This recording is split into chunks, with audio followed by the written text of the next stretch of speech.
এবং কিছু আন্তর্জাতিক বিশেষজ্ঞ, কিছু বাণিজ্যিক বিশেষজ্ঞ এবং যারা এক্সপার্ট মূলত, তারা কিন্তু পরিষ্কার করে দিয়েছিল যে জাপানকে যেইভাবে আমেরিকা টার্গেট করেছিল, আমেরিকাকে টার্গেট করে একেবারে গ্রিপে নিয়ে নিয়েছিল জাপানকে, ঠিক সেই রকমভাবে ভারতকে টার্গেট করা হতে পারে। কেন?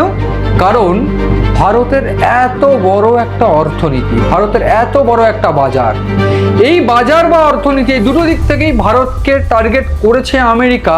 এইটাই অন্তর্নিহিত কথা, যেইখানে দাঁড়িয়ে এই গোটা বিশ্ব জানছে, গোটা ভারতবর্ষ জানছে যে তেল নিয়ে সংঘাত, যেখানে রাশিয়া ইউক্রেনের যুদ্ধে ভারত সামান্য কিছু ক্ষেত্রে, যেখানে রাশিয়ার সঙ্গে ব্যবসা এবং রাশিয়ার সঙ্গে এই সামরিক জোট, বা বলা ভালো রাশিয়ার সঙ্গে বিশেষ কিছু তেলের ব্যবসা ভারত করছে বলেই রাশিয়া নাকি ইউক্রেনের যুদ্ধে চালাতে পারছে বা ইউক্রেনের সঙ্গে যুদ্ধে জড়িয়ে থাকতে পারছে।